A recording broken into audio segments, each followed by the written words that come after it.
Thank you so much for the response of my previous video. Many of the queries I am receiving that ma'am do a video in Hindi about the salaried person, what kind of deductions we have and what kind of benefits we can avail through our income tax. So our today's video in Hindi and we are talking about that salaried person deductions. In this video firstly हम discuss करेंगे हम HRA और standard deductions के बारे में.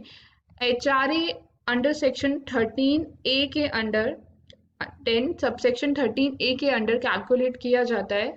इसमें 3 तरीके का कैलकुलेशन हमें करना होता है. उसके बाद में जो 3 कैटेगरी फॉल करते हुए लोएस्ट अमाउंट होता है उसको वो अमाउंट हम पर्टिकुलरली डिडक्शन के लिए अवेल करते हैं.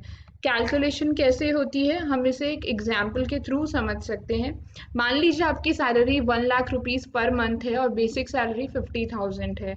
कंपनी आपको HRA प्रोवाइड कराती है 35,000 और आप एक्चुअल रेंट पे कर रहे हैं 20,000 per month.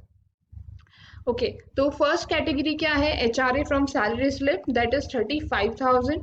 Second thing is as per calculation आप नॉन मेट्रो सिटी में रह रहे हैं तो 20,000 पर मंथ आप अवेल कर सकते हैं. Third category as per calculation rent paid minus 10% of आपकी बेसिक पे दैट इज 15,000. तीन कैलकुलेशंस हमारे पास में आ गई है. तीनों में से जो लोएस्ट अमाउंट होगा वो हम पिक करेंगे. तो सबसे लोएस्ट अमाउंट 15,000 पर मंथ है. पर मंथ आप ये अवेल कर सकते हैं तो टोटल ईयर में आप कितना अवेल करेंगे? 1,80,000. तो इस तरीके से हम सैलरी के अगेंस्ट HRA का डिडक्शन क्लेम कर सकते हैं. But there are so many questions are facing like what if company did not pay the HRA.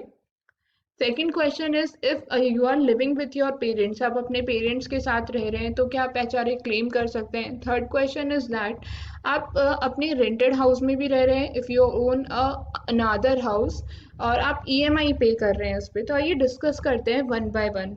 पहला, आप अगर पेरेंट्स के साथ में रह रहे हैं अपने और वो हाउस आपके पेरेंट्स के नाम से है तो इस केस में आप HRA क्लेम कर सकते हैं.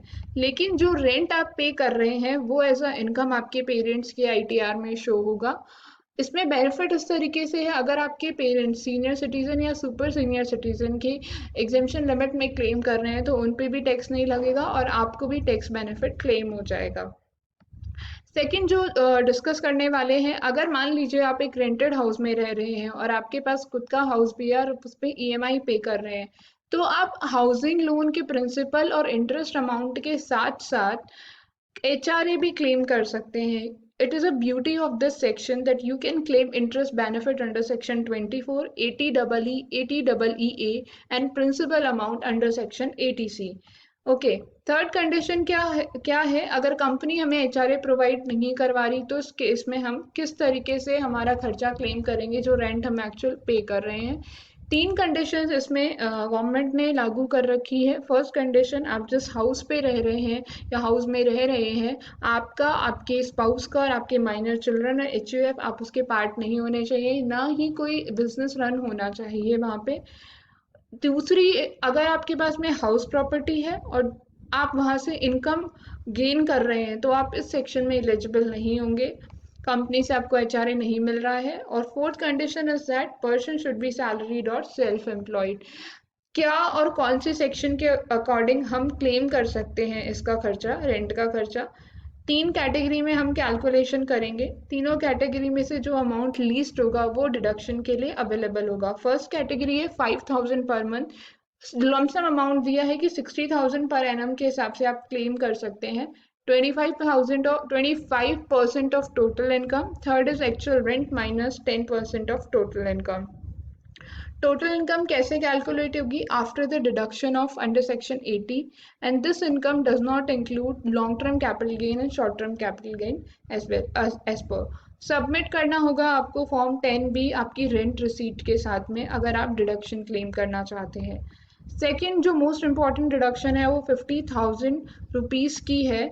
अगर आप सैलरीड एम्प्लॉय है तो लमसम 50,000 आपको गवर्नमेंट ने क्लेम करने के लिए दे दी कि आप 50,000 as a lump sum amount claim कीजिए अगेंस्ट द सैलरी. अगर आप पेंशनर्स हैं और आपकी जो पेंशन इनकम है वो सैलरी के अंडर क्लेम हो रही है या रिपोर्ट हो रही है तो आपके लिए 50,000 की डिडक्शन भी अवेलेबल है as per standard deduction of the government. लेकिन अगर आप फैमिली पेंशन रिसीव कर रहे हैं तो फैमिली पेंशन स्टैंडर्ड डिडक्शन के क्राइटेरिया में नहीं आती. Okay, thank you so much. I hope this video is very informative again to you. Join me on my online platforms. Write me on my mail, LinkedIn, and join me my YouTube and Quora channel as per your convenience. Thank you so much again.